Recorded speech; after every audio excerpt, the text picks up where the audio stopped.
After Walt Disney's death, times were emotionally tough for the company, but they still managed to pull through to keep the legacy alive and turn Walt's final dreams into reality. Even at the animation studio, while the animators certainly miss having their boss around to give his unique magical touch to their features, they were still able to produce some successful animated films. Okay, sure, they weren't as big as back in the old days, but at least they were enough to keep them afloat. However, when the 1980s came along, change became unavoidable. The legendary 9 old men were retiring one by one, and had no choice but to leave the legacy of Disney animation in the hands of new and young animators, eager to create their own magic. But when entering the studio with their pencils ready, what they didn't know was that not only Disney Animation was going through a major change, but the entire company was about to get some new leaders that would really shake things up. But before they would meet their new bosses, they must start on their first movie that fully displayed their talents, The Fox and the Hound. It's the story of a red fox named Todd and a hound dog named Copper. As kids, they were good friends and enjoyed each other's company, unaware of the fact that they're meant to be enemies by nature. But that friendship would later be tested as they grow older.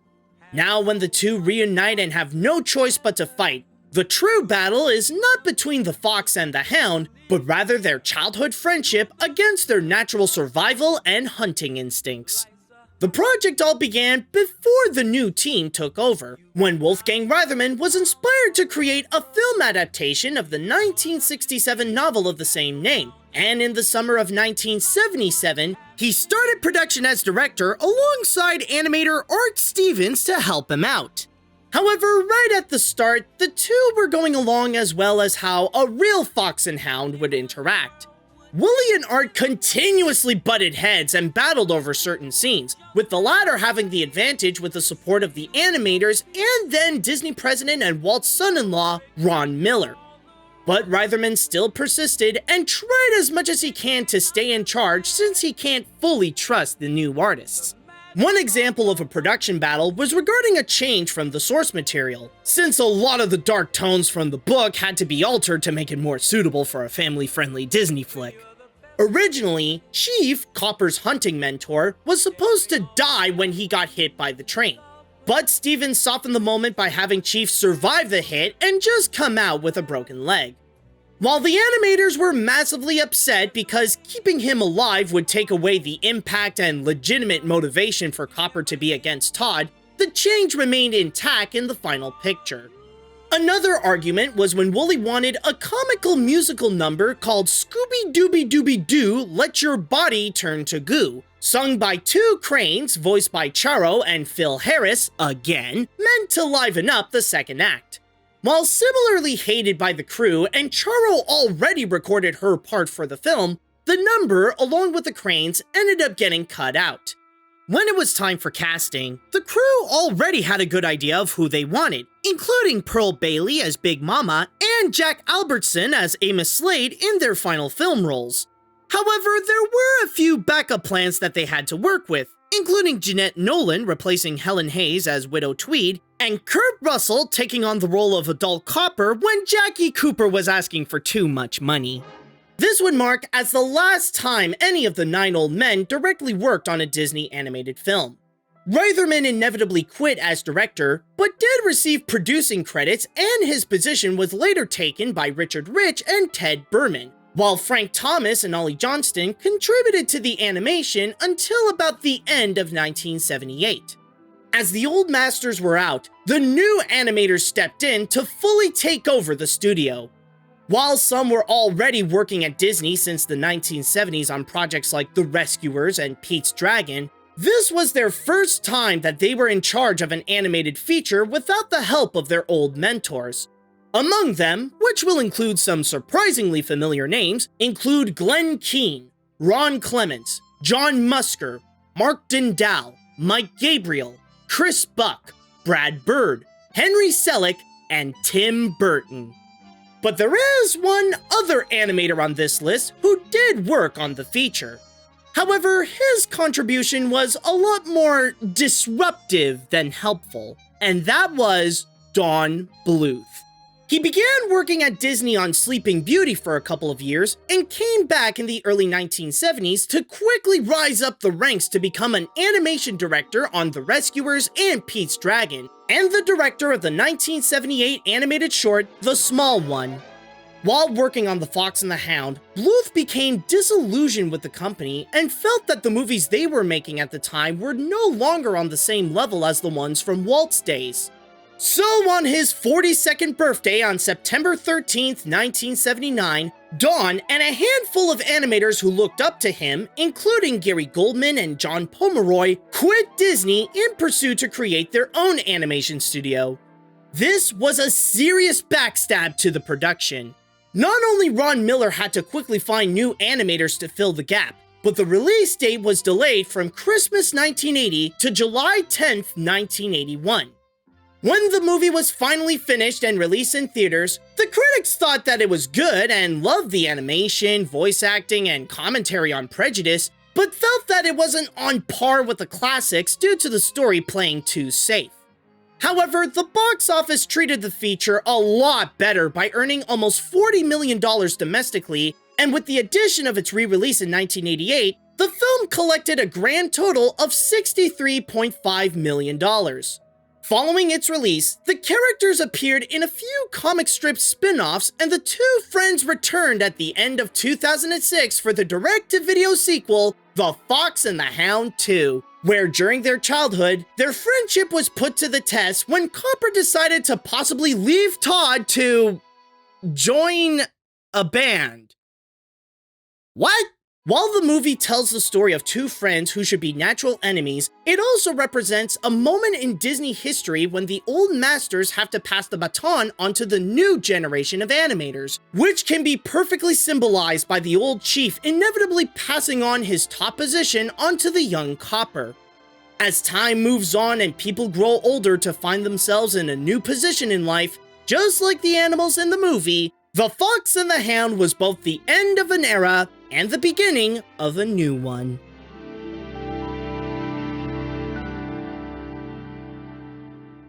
Now that the young team fully established themselves as the people in charge of Disney Animation, their next mission after proving their worth on The Fox and the Hound was to finally complete a project that was already in development for many years. But even if it already went through a lot of trouble, what everyone at Disney didn't know was that the madness that the movie would bring was only just beginning. And that was The Black Cauldron, based on the Chronicles of Prydain book series by Lloyd Alexander. Deep in the medieval land of Prydain, the Horned King seeks to find the cauldron that could raise an undead army so that he can command them to do his bidding. But in order to get this Black Cauldron, he must first retrieve a pig with the power to reveal its location. The only ones who have a chance to stop the king's mission and save the land from his wrath is the pig's keeper, a boy named Taran, along with some unlikely allies like the Princess Eilonwy, a bard named Fluterflam, and a hairy comic relief named Gurgi. Now, when I said that the development took them many years, I specifically mean that Disney's journey of adapting the Lloyd Alexander books began all the way back in 1971. The idea originated from Frank Thomas and Ollie Johnston, who thought that an animated adaptation of the Chronicles of Prydain books can have some strong potential to be the next big Disney hit. The company agreed to go forward with it by buying the film rights, and the team spent their time to figure out how to take all the materials from those 5 books and put them in one epic animated feature. This turned out to be anything but an easy task. It was originally meant for a 1980 release date, but considering that the team spent the entire 1970 decade on how to implement and handle all the storylines and over 30 significant characters from the books, Ron Miller had no choice but to delay it to Christmas 1984 and give the original release to The Fox and the Hound instead. It wouldn't be until 1980 when Miller decided to bring on board one man who could finally make the project move forward. Considering his lack of trust on the new animators since Don Bluth's exit messed up production on the last feature, he enlisted longtime layout artist Joe Hale to be the producer.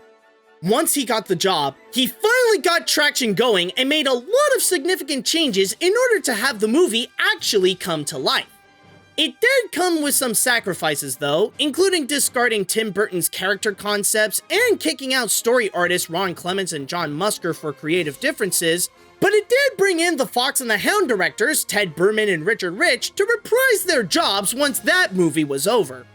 As for the movie itself, the first major revision was the story, now only loosely adapting the first two books, The Book of Three and The Black Cauldron, while also taking a lot of creative liberties. One of them include taking a minor character and combine several other characters from the books into him in order to become the main villain of the feature, the Horn King. As for the animation, they wanted to achieve a similar art style to Sleeping Beauty, and even managed to convince Milt Kahl to come out of retirement to make some character designs of the main characters, even recycling elements from designs of older Disney characters to bring Taran and Eilonwy to life. As Milt was giving the film some of that classic touch, the movie is also noted to include some firsts for Disney animation. One is being the first ever movie to have the animation photo transfer process, a more advanced version of the Xerox process that, well, processes the rough drawings onto a cell and then add the colors onto them automatically. While they started to do so with Xerox, the new process could also make the lines colored. It is also the first Disney animated film to feature CGI, with the effects like bubbles and certain objects like a boat and even the Cauldron. But while the artists were hard at work to finally turn the books of Lloyd Alexander into animation, one significant event occurred that would forever change the course of Disney animation. In 1984, Roy E. Disney, the son of Walt's brother Roy O. Disney, quit the board of directors in protest of Ron Miller, who was appointed CEO the year prior. The protest was a success, and after Miller was kicked out, Roy brought in two outsiders that he personally knew to be in charge of Disney, a first for the company. One was an old classmate of his back in college who was the vice chairman of Warner Brothers named Frank Wells, who was assigned to be the company's president. As for the CEO and chairman, Frank suggested to Roy a bold English major from New York who was the head of Paramount Pictures and had known Roy for being in the board of Cal Arts. His name was Michael Eisner. When the two became the leaders of Disney, one of the first things Eisner did was to bring on board longtime friend and partner at Paramount, Jeffrey Katzenberg, to be in charge of the company's film division. When Jeffrey started his job and had his first look at what the animators were doing with the Black Cauldron, he was utterly shocked at how dark and violent it was, especially near the end when the Horn King summoned the Cauldron-born army. He knew that this moment would horrify kids and families, so he demanded them to edit out certain moments to calm things down. The crew was reluctant to do so, so Jeffrey brought the movie to the editing bay and edited the film himself. Now, keep in mind that editing has a completely different definition in animation, and this was Jeffrey's first time being involved with an animated feature. So when he said he was going to edit the feature himself, what was actually happening was that Katzenberg was messing up the whole picture without any idea what he was doing! Jeffrey! You know what they say? One must become the enemy!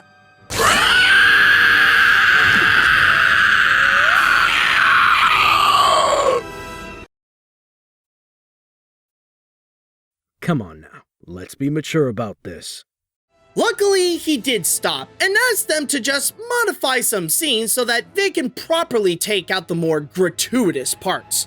As a result, about 12 minutes was cut from the running time, and the release date was once again pushed back to July 26, 1985.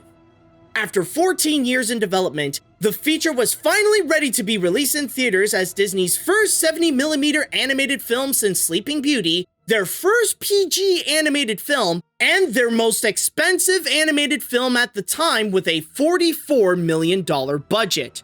It was their most ambitious feature. but it also came with their most disastrous results. While the critics did notice the ambition and admired the technical achievements, they considered the rest as a great disappointment. But while some critics were a bit harsh, they were nothing compared to what happened at the box office, where it didn't even make half of its budget with a domestic gross of only $21.3 million. One infamous fact about its financial failure was that the Care Bears movie, released 4 months before the Black Cauldron, ended up making nearly $2 million more than the Disney feature.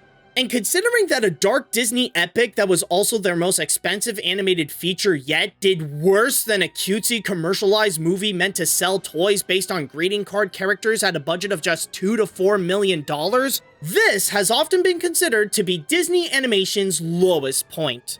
Following afterwards, the company did try to give the movie some recognition, like a few home media releases, a game by Sierra in 1986, and the characters would make meet and greet appearances at the parks, along with having its own eatery at the Magic Kingdom in Walt Disney World. The most prominent appearance that the movie ever received at the Disney parks was with the Tokyo Disneyland attraction Cinderella Castle Mystery Tour. Open from 1986 to 2006, the ride gave guests a tour underneath the castle where they had to confront some villains, including the Horned King, who was the last that guests encountered. Other than that though, Disney doesn't really hide that they're kind of ashamed of the picture and would rather want to keep their distance, giving it little recognition and, as of 2020, never even gave it a Blu-ray release. It's not that it was terrible or hated by the public, it did eventually gain a cult following and was the first to feature some innovations in producing animation. It's just that it reflected a time when the studio spent over a decade and faced numerous of obstacles and sudden changes within the company just to experiment with a new direction with their feature animation, and ultimately, it ended up as a complete waste. The Black Cauldron was a dark moment when Disney lost their magic.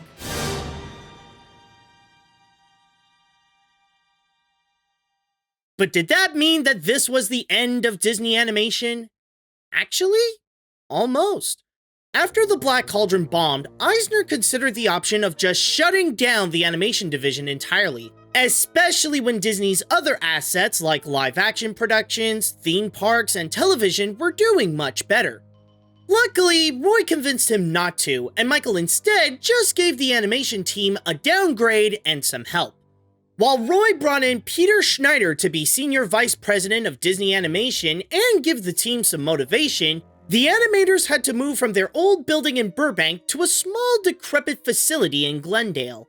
At that point, morale was at an all-time low, and the team carried a sense of dread that they might lose their jobs the next day. But they still hoped that their next feature can find the clue to turn their luck around, and that was The Great Mouse Detective, based on the children's book series Basil of Baker Street by Eve Titus. It's about Olivia Flaversham, a little mouse in London, who calls for the help of legendary detective Basil of Baker Street to find her toy-making father, who was kidnapped by Basil's arch-nemesis, Professor Ratigan. With the help of his newfound assistant, Dr. David Q. Dawson, Basil and the gang must follow the trail that could lead them to Ratigan before he could overthrow the Queen and be the new ruler of England. Ever since the mid-1970s, there were some interest around the studio to develop a movie with a Sherlock Holmes theme. In fact, during the making of The Rescuers, Joe Hale suggested to make an adaptation of the Basil of Baker Street books, which were a kid's version of Sherlock Holmes with mice. However, considering that they were already producing an animated feature starring mice, the project was shelved. But not forgotten. Several years later, in 1982, one of the young animators who was kicked off of the Black Cauldron, Ron Clements, reopened the idea to Ron Miller, and after seeing how things with Cauldron were not going as well as planned, he approved it as a side project for the animators, which he assigned other story artists and animators not involved with Cauldron like John Musker and Bertie Maddinson as directors, and Dave Mitchner as co-director. A few years later, now with Eisner and Katzenberg in charge, it was time for the team to pitch the movie. After an intense meeting with storyboards summarizing the whole picture that lasted for hours, both Michael and Jeffrey came out clueless. They were never pitched a movie this way before, and it took so much longer than just reading the script. But one thing they agreed on was that they knew they had to pay the animators, regardless if they're making the movie or not. So why not let them make the movie? And so Eisner greenlit the project, but with a big cost. After the failure of the Black Cauldron, the movie was given less money and less time to have it be produced. While it originally had a $24 million budget with a Christmas 1987 release date, the film was only given $10 million and the release was moved to more than a year prior to July 2nd, 1986, giving the team only a year to make the movie. Because of this, a slight change-up with the directors had to be made. Bertie Madison stepped down to only be involved as a producer, while Ron Clements was brought in to help John Musker and Dave Michener with directing duties. When finding inspiration for Basil, the crew decided to watch the 1950 comedy Champagne for Caesar to look at Ronald Colman's performance. But upon watching, their attention went away from Colman and more towards another actor in the film, horror icon Vincent Price.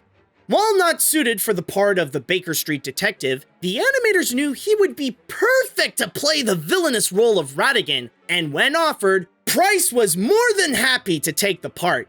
In fact, through his nearly 60-year career, Price even stated that Ratigan was one of his favorite roles he ever played.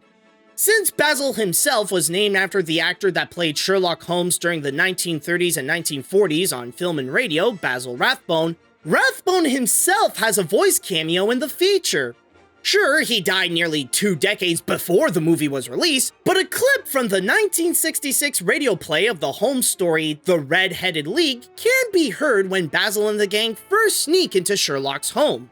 I've nothing to do today. My practice is never very absorbing. Then put on your hat and come. I'm going through the city first, and we can have some lunch on the way. I observe that there is a good deal of German music on the program. It is introspective, and I want to introspect. But Holmes, that music is so frightfully dull. During the saloon scene, Eisner suggested that it would be a good idea to bring in a pop star to perform a musical number like either Madonna or Michael Jackson.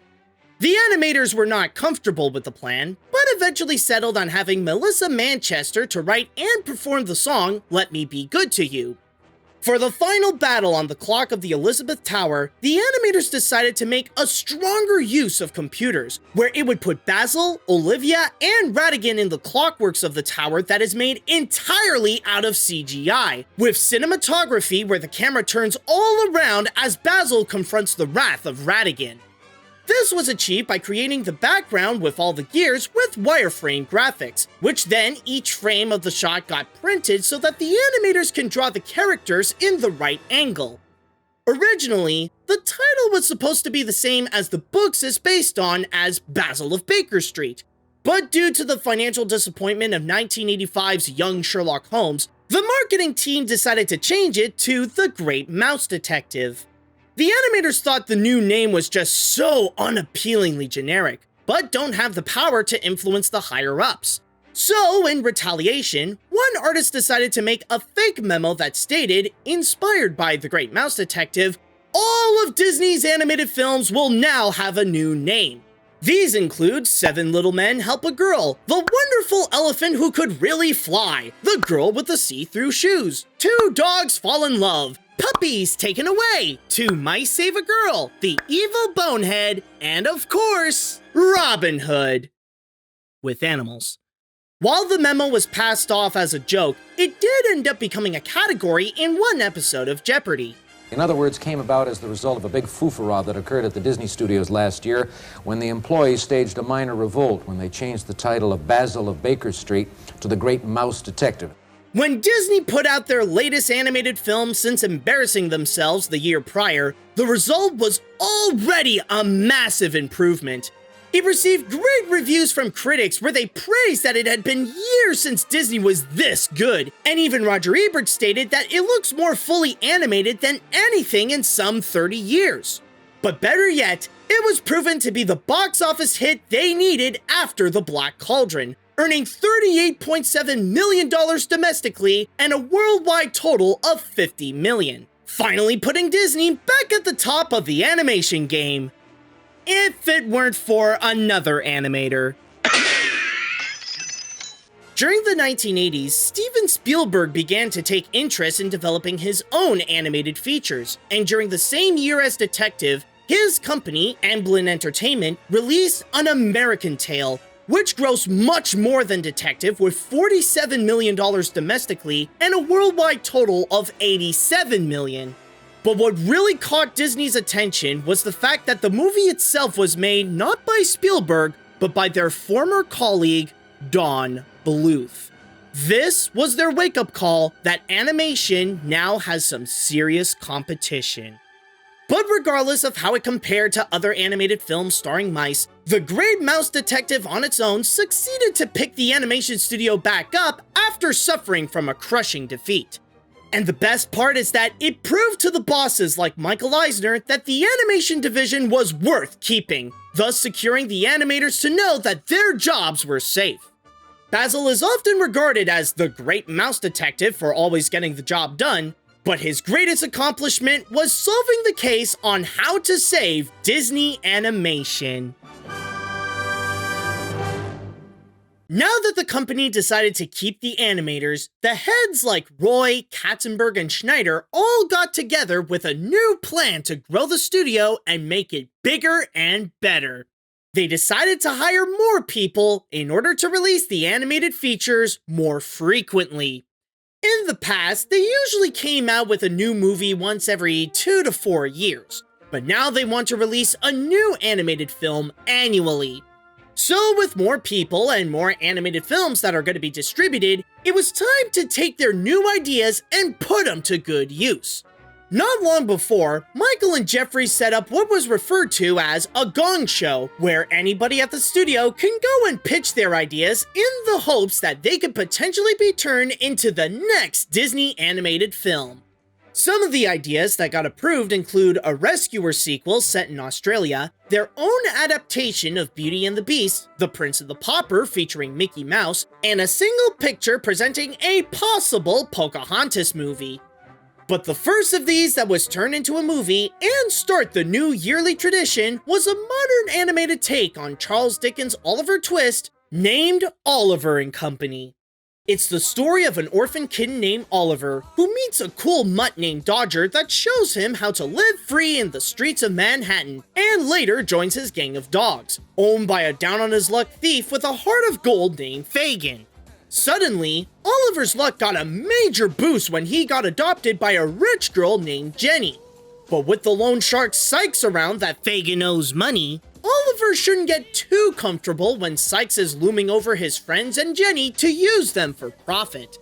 As I've said before, the idea originated from Disney's Gong Show pitch meeting, where story artist Pete Young came in and suggested his idea of making Oliver Twist, but with dogs. For Jeffrey Katzenberg, Pete's pitch was a little personal to him, since during his time at Paramount, he always wanted to make his own adaptation of the musical Oliver. But now that his opportunity to produce an Oliver Twist musical feature returned, he immediately approved the project and put Young as the story supervisor, while Richard Rich and animator George Scribner were assigned as directors. Originally, the movie had a darker tone and started out by showing Sykes' dogs killing Oliver's parents, and part of Oliver's motivation throughout the film is to seek revenge on Sykes. Obviously, this would be where changes had to be made. Peter decided to go with his gut by firing Rich because he hated him and keep Scribner because he liked him, making George the sole director and the one in charge to shape the movie to become what it is today. His first big changes were to lighten up the tone, establish what the characters are, and give the movie a theme of New York-style street smarts. These themes of street smarts and New York were key to finding the right actors for the casting, getting personalities that highlight that like Bette Midler, Cheech Marin, Dom DeLuise, Richard Mulligan, Robert Loggia, Roscoe Lee Brown, Cheryl Lee Ralph, and Billy Joel.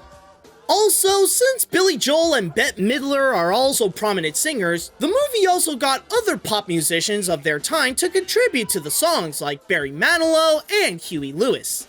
As it is more of a dog-centered animated film, George knew that if he wanted the team to get the animation right, he'd have to look back at what the old masters did with Lady and the Tramp. One of the ways to do so was when the animators took to the streets in order to get photographs just 18 inches off the ground in order to give them references of a dog's point of view of the big city. And just like with 101 Dalmatians, some of the dogs from Lady and the Tramp made a cameo during Dodger's musical number, Why Should I Worry?, along with 101's Pongo. Also, this is noted to be the first Disney animated film to include real-world advertising like McDonald's, Kodak, Sony, Coca-Cola, USA Today, and more. However, the point of those ads were not for the sake of Hollywood-style product placements, but rather to give realism to the New York City environment, because, let's be honest, what would Manhattan be without a bunch of ads at every turn? When the film was released on November 18th, 1988, it wasn't alone. On the exact same day as Oliver and Company, Spielberg and Bluth put out their latest animated feature, The Land Before Time. It was a moment when Disney had to finally prove their worth by directly facing their competition. So who came out victorious from this epic animated battle? Well, at the box office, Oliver managed to beat out Littlefoot domestically with $53 million, but The Land Before Time did get the upper hand with the worldwide number, even if Oliver got re-released to boost the total to $74 million. As for which movie critics preferred, Quick, give that jerk over there 2 thumbs down! His film contains very frightening scenes that would haunt my nightmares! Think of the children! Mother? No, wait!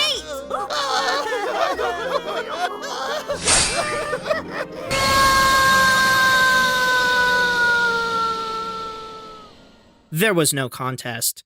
Yeah, critics did not look at the feature highly, saying that there was some charm and fun to it, but kind of low ranking by Disney standards. But regardless of what critics said or how it compared to The Land Before Time, the movie on its own still counts as a hit for Disney, even earning a couple of nominations, like for a Grammy for Best Recording for Children and a Golden Globe for Best Original Song with Why Should I Worry? But while The Great Mouse Detective and Oliver and Company were helping Disney to have their animated features perform progressively better, there were other significant factors that helped make Disney animation become increasingly popular in the mainstream. In 1985, the company released their first classic animated film on video cassette with Pinocchio that allowed people to watch them whenever they want in the comfort of their own home. The result turned out to be a much more profitable solution than just re-releasing them in theaters, and allowed Disney to gain a very strong home media market thanks to their past classics, which helped make them popular all over again.